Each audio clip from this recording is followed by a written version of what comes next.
Marcus Kane sat on the edge of his bed, staring at the empty bottle in his hands. The amber liquid had done its job for another night, numbing the pain that had become his constant companion. 3 years had passed since the accident. 3 years since everything he cared about had been ripped away from him in a twisted wreck of metal and flames. The mining colony on Kepler 442b was supposed to be humanity's fresh start, a chance to build something new among the stars. For Marcus, it had become a prison of memories and regret. He had been the chief engineer on the Terra Nova project, responsible for designing the atmospheric processors that would make this world habitable for human life. Now he was just another broken man trying to drink away his failures. The crash had taken Sarah and their daughter, Emma, his wife and child, gone in an instant when the transport shuttle's navigation systems failed during a routine supply run. Marcus had designed those systems. He had assured everyone they were foolproof, that his family would be safe on that routine journey to the research outpost. He had been wrong. Thunder rolled across the alien sky outside his HAB unit, the first storm of the season bringing with it the strange purple lightning that danced between the crystalline formations jutting from the planet's surface. Marcus barely noticed. He had stopped caring about the wonders of this new world long ago. The communication panel on his wall blinked with another message from Director Chen, probably another attempt to coax him back to work. Marcus ignored it, just as he had ignored the previous dozen messages. What was the point? Everything he touched seemed to fall apart. Better to let someone else take responsibility, someone who wouldn't get people killed with their arrogance. A sharp crack of thunder made him look up, followed by an unusual sound that didn't belong to the storm. It was high-pitched, almost like crying, but not quite human. Marcus frowned and stumbled to his window, pressing his face against the reinforced glass. The storm was fierce, with sheets of rain washing across the settlement's protective dome. The purple lightning illuminated the landscape in brief, spectacular flashes, revealing the alien geometry of the crystal formations that made this world so unique. But there, near the edge of the settlement's perimeter, something was moving. Marcus rubbed his eyes, thinking the alcohol was playing tricks on him. But no, there was definitely something out there. Small shapes huddled against one of the emergency supply bunkers. As another lightning flash lit up the area, he saw them clearly for just a moment. 3 small creatures, no bigger than house cats, with elongated limbs and what looked like natural armor plating covering their backs. They were clearly young, their movements uncertain and clumsy as they tried to find shelter from the driving rain. One of them kept making that crying sound he had heard earlier. Marcus knew he should call security, report the presence of unknown alien life forms near the settlement. Protocol demanded it, but something about the pitiful sight of those small creatures struggling against the storm stirred something in his chest, something he thought had died with his family. He found himself pulling on his weather gear and grabbing his emergency kit before his rational mind could stop him. The settlement's airlock system protested as he override the storm protocols, but his chief engineer access code still worked. The computer warned him about dangerous weather conditions and recommended he remain inside, but Marcus was already stepping out into the howling wind and rain. The storm hit him like a physical force, the alien atmosphere carrying scents he still wasn't used to even after 3 years on this world. The rain stung his exposed skin and the wind threatened to knock him off his feet, but Marcus pressed forward toward where he had seen the creatures. He found them exactly where he expected, 3 small forms huddled together behind a supply crate that offered minimal protection from the elements. Up close, they were even more remarkable than he had realized. Their armor-like shells were a deep blue-green color that seemed to shift and shimmer in the lightning flashes. Their large, dark eyes reflected the light like polished gems, and despite their alien appearance, there was something undeniably innocent about their faces. The largest of the 3, probably no bigger than a medium-sized dog, looked up at Marcus with what he could only interpret as hope. It made a soft, chittering sound. nothing like the distress calls he had heard earlier. The other two pressed closer to their companion, clearly afraid but not fleeing. Marcus knelt down slowly, extending one hand palm up in what he hoped was a universal gesture of peace. The largest creature sniffed cautiously at his gloved fingers, then made that chittering sound again. Its companions seemed to take this as encouragement and crept closer. "Easy there, little ones," Marcus said softly, though he knew they couldn't understand his words. "You're not exactly built for this weather, are you?" It was true. Despite their armor-like shells, the creatures were clearly suffering from the cold and wet. They were shivering, and Marcus could see that their shells were designed more for protection from physical threats than environmental extremes. These were definitely not native to this world, which raised all sorts of questions about how they had ended up here. Without really thinking about it, Marcus scooped up the smallest of the three creatures. It was surprisingly light, probably weighing no more than a few kilograms. The little being didn't struggle, instead, pressing against his chest as if seeking warmth. Its two companions looked up at him with those large, expressive eyes. "Come on, then," Marcus said, gathering the other two carefully in his arms. "Let's get you somewhere warm and dry." The journey back to his HAB unit was treacherous, with Marcus fighting against the wind while trying not to drop his unexpected passengers. The creatures seemed to understand that he was helping them, remaining still and quiet despite what must have been a terrifying experience for them. Once inside, Marcus set them down gently on his living room floor and activated the heating system. The creatures immediately huddled together again, but their shivering began to subside as the warmth spread through the room. Marcus pulled off his wet gear and watched them with growing curiosity.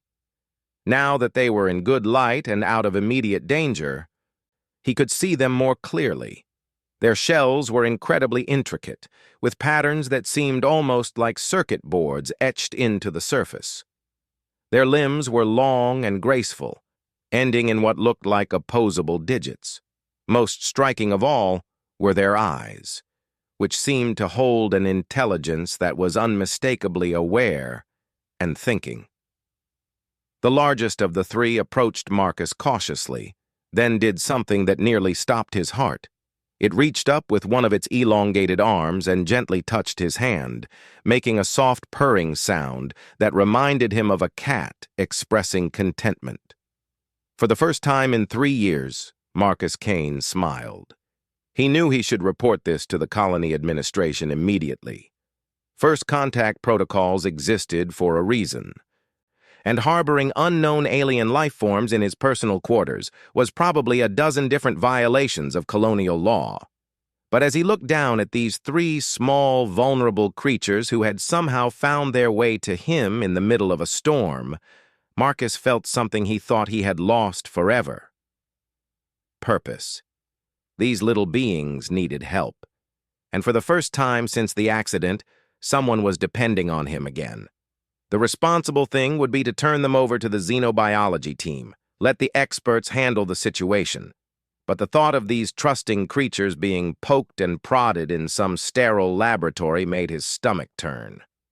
Marcus went to his kitchen and found some of the protein bars from his emergency rations. He wasn't sure if the creatures would be able to digest human food, but they were clearly hungry. He broke off small pieces and offered them cautiously. The largest creature sniffed the food carefully, then took a tiny bite. Its eyes seemed to widen with surprise, and it quickly consumed the rest of the piece before looking hopefully at Marcus for more. The other two, seeing their companion's positive reaction, eagerly accepted their own portions. As Marcus watched them eat, he noticed more details about their behavior. They shared their food carefully, making sure each had an equal portion. The largest one, which Marcus was beginning to think of as the leader, would take a bite and then chirp softly to the others, as if reporting that the food was safe. There was definitely complex communication happening between them. After they had eaten, the creatures explored his HAB unit with careful curiosity. They moved as a group, never straying far from each other, and always keeping Marcus in sight. When they encountered something new, like his entertainment console or the artificial plant Sarah had insisted on bringing from Earth, they would examine it together, chittering softly as if discussing what they had found. Marcus found himself talking to them as they explored, describing objects and explaining how things worked. He knew they couldn't understand him, but their heads would tilt at the sound of his voice, and they seemed to enjoy the interaction. It felt good to have someone to talk to again, even if that someone happened to be 3 alien creatures of unknown origin. As the storm continued to rage outside, Marcus settled into his chair and watched his unexpected guests. The smallest one had curled up on his couch, while the other 2 explored his bookshelf with what appeared to be genuine interest.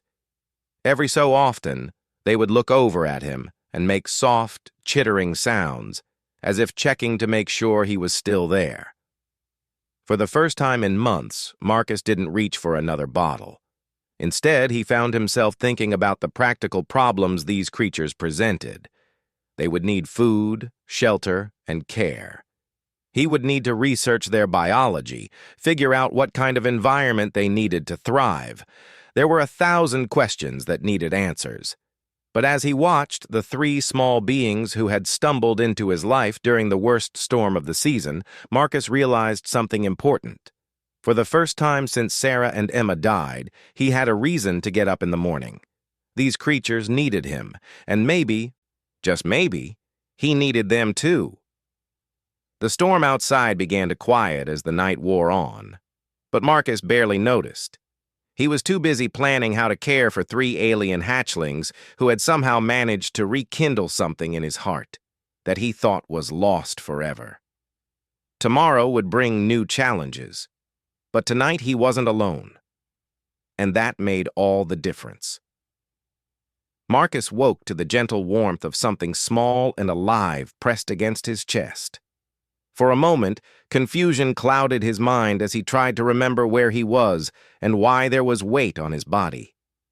Then the memories of the previous night came flooding back, and he looked down to see the smallest of the 3 creatures curled up on his chest, its shell rising and falling with each breath.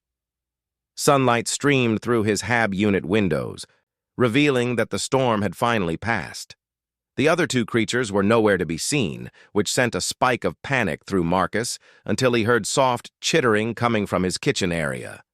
He carefully lifted the small being from his chest, noting how it stirred but didn't wake, and went to investigate. He found the other 2 creatures examining his food synthesizer with intense curiosity. The larger one had somehow managed to activate the display panel and was touching different menu options with one elongated finger. When it saw Marcus approaching, it made an excited chittering sound and pointed at the device. "I see you've discovered my food maker," Marcus said with amusement. "Pretty impressive for someone who's never seen human technology before." The creature tilted its head at his voice, then turned back to the synthesizer and deliberately touched the protein bar option. The machine hummed to life and produced a standard breakfast bar. The creature picked it up carefully and offered it to Marcus. Marcus stared in amazement. Not only had the creature figured out how to operate unfamiliar technology, but it was also demonstrating what appeared to be gratitude by offering him food. The implications were staggering. These weren't just intelligent animals. They were sophisticated beings capable of learning, reasoning, and expressing complex emotions. "Thank you," Marcus said softly, accepting the protein bar. The creature made a pleased purring sound and turned to operate the synthesizer again, this time producing food for itself and its companions. As Marcus prepared his own breakfast, he watched the 3 creatures share their meal with the same careful consideration he had observed the night before. They took turns, communicated constantly with their soft, chittering language, and made sure everyone received equal portions. Their social structure was remarkably advanced for beings that couldn't be more than juveniles. A sharp chime from his communication panel interrupted his observations. Director Chen's face appeared on the screen, looking haggard and concerned. "Marcus, I know you're going through a difficult time, but we need to talk." There's been a development that requires your expertise. Can you come to the administration building this morning? Marcus glanced at the three creatures who had stopped eating and were watching the screen with intense curiosity. The largest one pointed at Chen's image and made a questioning chirp. "I'll be there in an hour, Director," Marcus replied, ending the transmission before Chen could ask any awkward questions about the chittering sounds in the background. He turned to his guests, who were still staring at the now blank screen. "That was my boss. I have to go to work, but I'll be back soon." The creatures exchanged rapid, chittering sounds, clearly discussing something. Then the largest one approached Marcus and gently touched his hand, making a series of complex vocalizations that sounded almost like questions. "I know you don't understand me, and I don't understand you either," Marcus said, kneeling down to their level. "But I promise I'll come back. This is your home now, for as long as you need it." He left them with access to the food synthesizer and activated his HAB unit's security protocols to keep them safe. As he walked across the settlement toward the administration building, Marcus felt a lightness in his step that had been absent for years. He had people depending on him again, even if those people weren't technically people at all. Director Chen was waiting for him in the main conference room, along with Dr. Sarah Okafor, the colony's chief xenobiologist, and Captain Torres from security. Marcus tried to keep his expression neutral as he took his seat, wondering if they somehow knew about his guests. "Marcus, thank you for coming," Chen began. "We have a situation that requires immediate attention. Last night's storm damaged our perimeter sensors, but before they went offline, they detected something unusual." Dr. Okafor activated a holographic display showing sensor readings from the previous evening. "We recorded energy signatures consistent with a crashed spacecraft approximately 15 kilometers from the settlement. The readings were unlike anything in our databases, definitely not human technology." Marcus's heart rate increased, but he kept his face carefully neutral. "Alien technology?" "That's what we believe," Captain Torres said grimly. "The concerning part is that our sensors also detected multiple life signs moving away from the crash site before the storm hit. We have no idea where they went or what their intentions might be." "Which is where you come in," Chen added. "We need someone to lead a technical assessment team to the crash site." "Your experience with alien technology during the first contact missions makes you the obvious choice." Marcus felt the weight of irony settling on his shoulders. Here he was, harboring 3 alien refugees in his home, while being asked to hunt for the very beings he was protecting. "What about Dr. Okafor's team? Surely xenobiology would be more appropriate for first contact situations." "This isn't first contact," Torres interjected. "This is a potential security threat. We need to know what we're dealing with before we decide how to proceed. Your engineering background will help us understand their technology and capabilities." Dr. Okafor leaned forward eagerly. "The energy signatures were fascinating, Marcus. The propulsion system appears to use some kind of quantum field manipulation that I've never seen before. If we can study their technology, it could revolutionize our understanding of faster-than-light travel." Marcus nodded slowly, his mind racing. These people were talking about the crashed ship that had probably brought his 3 guests to this world. If they found the wreckage, it would only be a matter of time before they traced the life signs back to his HAB unit. He needed to buy time to figure out what to do. "When do you want to leave?" he asked. "Immediately," Chen replied. "Every hour we delay gives these aliens more time to establish themselves or potentially contact others of their kind. We need to assess the situation before it gets out of hand." An hour later, Marcus found himself in a ground vehicle, heading across the alien landscape toward the crash site. Dr. Okafor chattered excitedly about the possibilities, while Captain Torres maintained a suspicious silence. Marcus tried to focus on the scenery, but his thoughts kept drifting back to the 3 small creatures he had left in his HAB unit. The crash site was a scar across the pristine crystal formations, a trail of disturbed earth and twisted metal that ended in a crater where the main body of the ship had come to rest. As they approached, Marcus could see that the vessel was unlike anything in human design. Its hull seemed to be made of the same material as his guests' shells, with intricate patterns that looked both decorative and functional. "Incredible," Dr. Okafor breathed, already taking readings with her scanner. "The molecular structure of the hull material is completely unknown. It appears to be some kind of living metal that can regenerate damage." Marcus walked around the wreckage, noting the careful precision with which the ship had been designed. There was no wasted space, no unnecessary bulk. Everything about it spoke of an advanced civilization that had mastered both engineering and artistry. It was beautiful in a way that human ships never quite achieved. "Over here!" Torres called from the far side of the crater. "I found something." They gathered around what appeared to be an escape pod of some kind. The pod was empty, but there were clear signs that it had been recently occupied.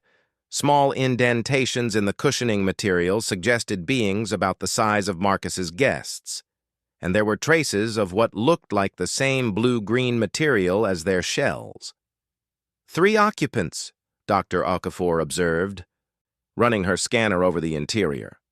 "Juveniles, based on the size of these impressions. They must have ejected before the main ship crashed." "Which means they're out there somewhere," Torres said grimly. "Probably scared, probably dangerous." Marcus bit back the urge to defend his guests. Instead, he knelt down and examined the escape pod more carefully. There were controls that seemed designed for beings with elongated fingers, and the seats were configured for creatures with shells on their backs. Everything he saw confirmed that this was indeed where his 3 companions had come from. But there was something else, something that made his heart sink. Emergency rations scattered around the pod suggested that the crash had happened during what was supposed to be a longer journey. These weren't explorers or invaders. They were refugees, probably fleeing from some kind of disaster or conflict. "Marcus, what's your assessment?" Chen asked through the communication link. "The technology is definitely advanced," Marcus replied carefully. "But this ship wasn't built for warfare. It looks more like a transport or research vessel. Whatever brought them here, it probably wasn't aggressive intent." "That's a relief," Dr. Okafor said. "If they're peaceful, we might be able to establish communication." Torres looked skeptical. "Peaceful or not, we still need to find them. Alien contact is too important to leave to chance." As the team continued their investigation, Marcus found himself studying the wreckage for any clues about what kind of beings would build such a ship. Everything he saw suggested a culture that valued beauty, efficiency, and cooperation. The ship's design incorporated artistic elements that served no functional purpose except to make the vessel pleasing to look at. The crew quarters were spacious and comfortable, designed for long journeys through space. Most telling of all were the personal items scattered throughout the wreckage. Toys and educational materials suggested that children had been aboard, his 3 guests, most likely. There were also what appeared to be family photographs, though the imaging technology was unlike anything humans used. The pictures showed creatures similar to his guests, but larger and more mature, arranged in what were clearly family groups. Marcus's throat tightened as he realized what he was looking at. These weren't just alien refugees, they were orphans. The adult crew members had probably died in the crash, leaving 3 children alone on an alien world, with no way to contact their own kind. "I think I've seen enough," Marcus announced, straightening up. "We should head back and compile our report." Dr. Okafor looked disappointed. "But we've barely begun studying the technology. There's so much more we could learn." "The ship isn't going anywhere," Marcus replied. "And if there are survivors out there, we should focus on finding them before they die of exposure." Torres nodded approvingly. "Agreed. We'll set up a search grid and start looking for those life signs." As they drove back toward the settlement, Marcus's mind was spinning with possibilities. Torres was right. They would find the creatures eventually. The settlement's sensors would detect them as soon as the storm damage was repaired, and then his three guests would become subjects for study rather than refugees in need of care, unless he could find another solution. Back in his HAB unit, Marcus found the three creatures exactly where he had left them, though they had clearly been busy during his absence. They had somehow figured out how to operate his entertainment console and were watching educational videos about Earth's wildlife with intense fascination. The largest one looked up as he entered and made an excited chittering sound, pointing at the screen where a documentary about dolphins was playing. "You like learning about other species, do you?" Marcus asked with a smile. "I suppose that makes sense. You're stuck with humans now, so you might as well figure out what makes us tick." The creature tilted its head at his words, then did something that made Marcus's breath catch. It walked over to the console and deliberately selected a video about human families. As images of parents and children filled the screen, the creature made a series of soft, mournful sounds and pointed at itself and its companions. "Oh," Marcus whispered, understanding flooding through him. "You lost your families in the crash, didn't you?" The creatures gathered around him, their large eyes reflecting a sadness that transcended species boundaries. They understood loss, just as he did. They knew what it meant to be alone in the universe with only painful memories for company. Marcus knelt down and gently stroked the shell of the creature nearest to him. "I know how you feel," he said softly. "I lost my family too. But maybe if we stick together, we won't have to be alone anymore." The creatures exchanged rapid chittering sounds. Then the largest one approached Marcus and carefully placed one elongated hand on his chest, right over his heart. It made a sound that Marcus was beginning to recognize as their expression of gratitude or affection. For the second time in 2 days, Marcus Kane smiled. He had made his decision. Whatever it took, he would protect these 3 orphaned souls who had stumbled into his life during the storm. They needed him, and perhaps more importantly, he needed them. Tomorrow he would have to face the search teams and the inevitable questions about alien life signs near the settlement. But tonight, he would simply enjoy the presence of 3 remarkable beings who had somehow managed to heal a part of his broken heart. The future was uncertain, but for the first time in 3 years, Marcus was looking forward to finding out what it might bring.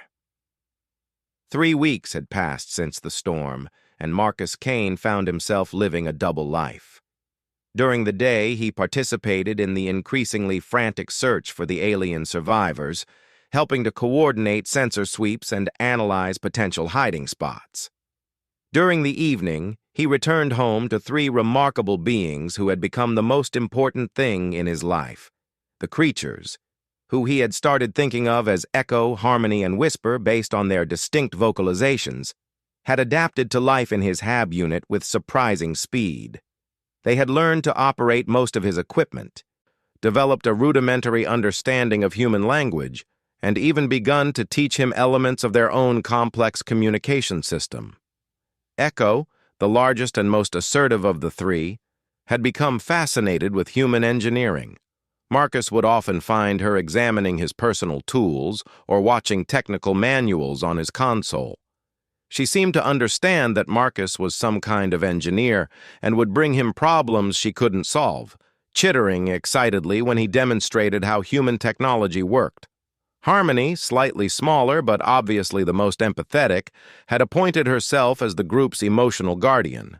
She could somehow sense when Marcus was having a difficult day and would gently nudge him toward activities that lifted his spirits. She was also the most vocal, constantly chattering with her companions and occasionally attempting to mimic human words. Whisper, the smallest and most observant, rarely spoke but seemed to notice everything. She had figured out Marcus's daily routine within the first week and would often anticipate his needs, preparing food or adjusting the HAB unit's environmental controls before he even realized what he needed. Together, they had created a strange but wonderful household that filled a void in Marcus's heart he hadn't even realized was there. But their peaceful existence was about to be shattered. Marcus was reviewing sensor data in the administration building when Captain Torres burst into the room with barely contained excitement. "We found them," Torres announced. "Heat signatures, 3 distinct sources, located within the residential sector. They've been hiding right under our noses." Director Chen looked up from his own work. "Are you certain?" "Absolutely.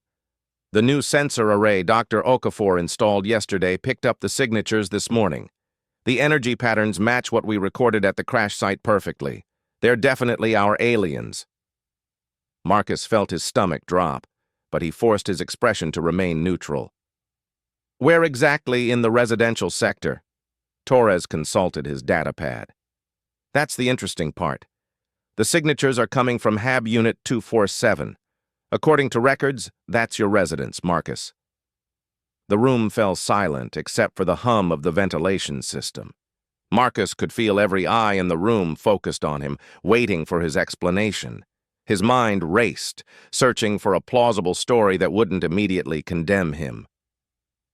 "That's impossible," he said finally. "I would know if there were aliens in my HAB unit." "Would you?" Torres asked, his voice taking on a suspicious edge. "You've been acting differently lately. More focused, less withdrawn. Some people might say you seem like you've found a purpose again." Dr. Okafor frowned at Torres's tone. "What are you implying, Captain?" "I'm implying that our chief engineer might have been harboring alien refugees without reporting it to proper authorities, which, if true, represents a serious breach of colonial security protocols." Director Chen held up a hand to prevent the argument from escalating. "Marcus, I need you to be completely honest with me. Have you had any contact with alien life forms since the storm?" Marcus looked around the room at these people he had worked with for years, weighing his options. He could continue lying, hope that somehow the sensor readings were wrong, or that he could misdirect the investigation. But deep in his heart, he knew the truth would come out eventually. And when it did, his dishonesty would only make things worse for Echo, Harmony, and Whisper. "Yes," he said quietly. "I found them the night of the storm. They were taking shelter near the perimeter, scared and alone. I brought them home." The reaction was immediate. Torres reached for his sidearm while Dr. Okafor's eyes went wide with excitement. Chen simply stared at Marcus as if seeing him for the first time. "You've had 3 alien beings in your home for 3 weeks and said nothing?" Chen asked, his voice deadly quiet. "They're children," Marcus said, surprised by the firmness in his own voice. "Orphans who lost their families in the crash. They were frightened and helpless, and I couldn't just turn them over to be treated like laboratory specimens." Torres had his weapon drawn but not yet aimed. "Those children could be a reconnaissance force, gathering intelligence about our defenses and capabilities." "With what equipment?" Marcus shot back. "They don't have any technology except what they were wearing when their ship crashed. They've spent the last 3 weeks learning to operate a food synthesizer and watching educational videos about Earth animals." Dr. Okafor looked torn between scientific excitement and ethical concern. "Marcus, regardless of your motivations, you should have reported this immediately. We have protocols for alien contact situations." "Protocols that would have resulted in 3 traumatized children being locked in laboratory cages," Marcus replied. "I've read those protocols, Sarah. Section 12 specifically authorizes invasive medical procedures and psychological testing on any alien subjects. These beings have feelings, intelligence, and emotional needs. They're not specimens to be studied." Chen stood up slowly, his expression unreadable. "Captain Torres, lower your weapon. Dr. Okafor, I want you to prepare for immediate xenobiological assessment. Marcus, You're going to take us to these creatures right now, and you're going to explain exactly what's been happening in your HAB unit." The walk back to Marcus's home felt like a death march. Torres flanked him on one side, while Dr. Okafor walked on the other, muttering excitedly about the research possibilities. Chen maintained a stony silence that somehow felt more threatening than any weapon. As they approached his door, Marcus could hear the familiar chittering sounds from inside. Echo was probably showing Harmony something on the entertainment console, while Whisper watched from her favorite perch on the couch. They would be completely unprepared for what was about to happen. Marcus paused at his door, turning to face the team. "Before we go in, I need you to understand something. These beings are intelligent, emotional, and capable of complex thought. They understand loss, friendship, and loyalty. If you go in there treating them like animals or threats, you'll be making a terrible mistake." "Open the door, Marcus," Chen ordered. Marcus placed his palm on the scanner and spoke the voice command that unlocked his HAB unit. As the door slid open, the chittering sounds inside immediately stopped. Echo appeared in the entryway, took one look at the armed humans behind Marcus, and made a sharp warning call. The response was immediate. Harmony and Whisper appeared beside Echo, all three creatures forming a protective formation with their shells facing outward and their large eyes fixed on the intruders. They made no aggressive moves, but their body language clearly indicated they were prepared to defend themselves and each other. "Remarkable," Dr. Okafor breathed, already reaching for her scanner. "Look at that formation. It's a textbook defensive posture, indicating advanced tactical thinking and group coordination." Torres kept his hand on his weapon but didn't draw it. "They look like they're ready to fight." "They're scared," Marcus corrected, stepping between the security team and his alien friends. "Echo, Harmony, Whisper, it's okay. These people aren't going to hurt you."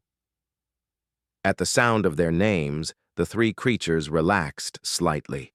Echo stepped forward and placed a protective hand on Marcus's arm, chittering rapidly in what Marcus had learned was their expression of concern. "You named them?" Chen asked, his voice carrying a note of something that might have been approval. "They needed names," Marcus replied simply, "and they needed someone to care about them. Their families died in that crash, Director. They're alone in the universe except for each other and whatever kindness we choose to show them." Dr. Okafor had begun taking readings with her scanner, but she was keeping a respectful distance and moving slowly to avoid startling the creatures. "Their biometric signatures are fascinating, elevated stress hormones, but also indicators of strong emotional bonding. Marcus, they appear to have formed genuine attachment to you." Harmony approached Dr. Okafor cautiously, tilting her head at the scanner with obvious curiosity. When Okafor showed her the device's display, Harmony made an excited chirping sound and pointed at the readouts, then at herself and her companions. "She understands that you're studying them," Marcus observed, "and she's curious about the results. These beings have been helping me understand their physiology and biology. They want to communicate with us as much as we want to understand them." Captain Torres lowered his hand from his weapon completely. "They don't look dangerous, but that doesn't change the fact that you violated a dozen regulations by harboring them." "Captain Torres is right," Chen said heavily. "Marcus, you put the entire colony at risk by failing to report this contact. We had no way of knowing these beings' intentions or capabilities." Echo, who had been listening to the conversation with obvious comprehension, suddenly walked over to Marcus's workstation and activated the display. She pulled up the engineering files Marcus had been working on before the crash, then pointed at the screen and made a series of complex vocalizations. "What's she doing?" Torres asked. Marcus watched in amazement as Echo navigated through the files with practiced ease. "She's showing you the atmospheric processor schematics, the ones I've been unable to complete since the accident." Echo pointed at a specific section of the design, then made rapid chittering sounds while gesturing at her companions. Harmony and Whisper joined her at the display. adding their own vocalizations to what was clearly a technical discussion. They're trying to help, Marcus realized. Echo has been watching me work on these designs for weeks. She's learned enough about human engineering to understand what I'm trying to accomplish. Echo turned to Chen and made what Marcus had learned was her formal greeting gesture, a graceful movement of her elongated arms that somehow conveyed both respect and dignity. Then she pointed at the screen again and made a questioning chirp. Dr. Okafor looked up from her scanner with excitement. Marcus, I'm reading massive neural activity. They're not just intelligent, they're brilliant. Their brain structure is unlike anything in our xenobiology databases. Director, Marcus said quietly, these beings aren't a threat to our colony. They're refugees who want to help us succeed. Echo has been studying our technology because she wants to contribute to our community. Harmony tries to help me with my emotional recovery because she understands loss and healing. Whisper observes everything because she wants to learn about human behavior and culture. Chen looked at the three aliens who were now watching him with obvious interest. Whisper made a soft sound and approached him slowly, offering the same greeting gesture that Echo had demonstrated. They're trying to establish diplomatic contact, Chen realized. This isn't a security threat. It's a first contact situation. It's more than that, Marcus said, feeling a weight lift from his shoulders as the truth finally came out. It's a family. These three children lost everything in that crash. Just like I lost everything in the accident that killed Sarah and Emma. We found each other in that storm, and we've been healing together ever since. Dr. Okafor put away her scanner and knelt down to Echo's level. Can you understand us? She asked gently. Echo tilted her head thoughtfully, then walked back to the workstation. She pulled up the language learning programs Marcus had been using to teach them English and selected a basic vocabulary lesson. The computer's voice began pronouncing simple words, which Echo repeated with remarkable accuracy. Yes, Echo said clearly, the first human word any of them had spoken in front of the team. Understand, some, learn, more. The room fell silent as the implications sank in. These weren't just intelligent aliens, they were people, individuals with personalities, emotions, and the capacity for growth and learning. Harmony approached Dr. Okafor and carefully took her hand, making the same purring sound she used when comforting Marcus during his difficult moments. Whisper walked over to Captain Torres and simply looked up at him with those large, expressive eyes that seemed to see straight into his soul. My God, Torres whispered, holstering his weapon completely. They're just children. Director Chen sat down heavily on Marcus's couch, looking suddenly older than his years. Marcus, what you did was against regulations and potentially dangerous. But looking at this situation now, I'm not sure any of us would have handled it better. What happens now? Marcus asked, though he was afraid he already knew the answer. Chen was quiet for a long moment, watching as the three creatures continued their attempts to communicate with the humans. Echo had returned to the engineering schematics and was pointing out specific design elements while making encouraging chirps at Marcus. Now, Chen said finally, we figure out how to do this right. These beings are clearly intelligent and peaceful. They've been living in our community for weeks without causing any problems. If anything, they seem to have had a positive effect on you personally. Dr. Okafor nodded enthusiastically. The research opportunities are incredible. But more than that, this could be the beginning of a real alliance between species. They want to help us, and we can certainly help them. What about Earth Command? Torres asked. They'll want to know about this immediately. And we'll tell them, Chen replied. But we'll tell them about 3 young refugees who integrated peacefully into our community and contributed to our mission, not about hostile aliens who were captured and contained. Marcus felt hope blooming in his chest for the first time since this ordeal began. Does this mean they can stay? It means we're going to figure out how to make this work for everyone, Chen said firmly. These children deserve a chance to grow up in safety, and our colony deserves to benefit from what they can teach us.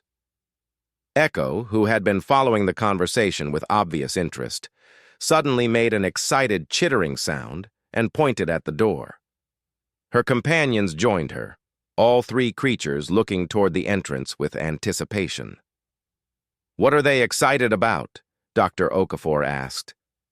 Marcus checked his chronometer and smiled. "Dinner time. They've learned my schedule, and they know I always cook for everyone at this time of day." "Cook for everyone?" Chen raised an eyebrow. "They're family," Marcus said simply. "Family takes care of each other." As if to prove his point, Echo walked over to the food synthesizer and began preparing a meal for 6 people, instead of her usual 4. Harmony started setting the table with the careful precision she had learned from watching Marcus, while Whisper adjusted the environmental controls to create a more comfortable atmosphere for their guests. "You know what the most remarkable thing is?" Dr. Okafor observed as she watched the creatures work. "They're not just adapting to human culture, they're contributing to it. They've made your home into something better than it was before." Marcus looked around at his HAB unit, seeing it through fresh eyes. The 3 aliens had indeed transformed his sterile, lonely living space into something warm and vibrant. Their presence had given him purpose, hope, and a reason to look toward the future instead of dwelling on past failures. "They saved my life," he said quietly. "I was dying slowly, drowning in guilt and alcohol and isolation. Then 3 orphan children stumbled into my home during a storm, and suddenly I had something worth living for again." Chen stood up and approached Echo, who looked up at him with curious attention. "Can you say welcome?" he asked gently. Echo tilted her head thoughtfully, then smiled, an expression that translated surprisingly well across species boundaries. "Welcome," she said carefully. "Stay. Dinner?" "We would be honored," Chen replied formally. As the unlikely group gathered around Marcus's table to share a meal, he reflected on how completely his life had changed in just 3 weeks. The depression and bitterness that had consumed him for 3 years hadn't disappeared entirely, but it had been replaced by something stronger: love, purpose, and hope for the future. Echo, Harmony, and Whisper had lost their families and their world, but they had found something new in the kindness of a broken human who needed them as much as they needed him. Together, they had created something that neither species could have achieved alone, a family that transcended the boundaries of biology and culture. Outside, the alien sun was setting over the crystal formations that made this world so unique, painting the sky in shades of purple and gold that never failed to take Marcus's breath away. But for the first time since arriving on this distant planet, he wasn't looking at the sunset with loneliness and regret. He was looking at it with hope, surrounded by the beings who had taught him that family wasn't just about blood or species. It was about choosing to care for each other, to protect and nurture and love regardless of the circumstances that brought you together. 3 alien hatchlings had stumbled into his life during a storm, and in saving them, Marcus Kane had discovered that he had saved himself. The future was uncertain, full of challenges and questions that would need to be answered. But whatever came next, they would face it together. And that made all the difference in the universe.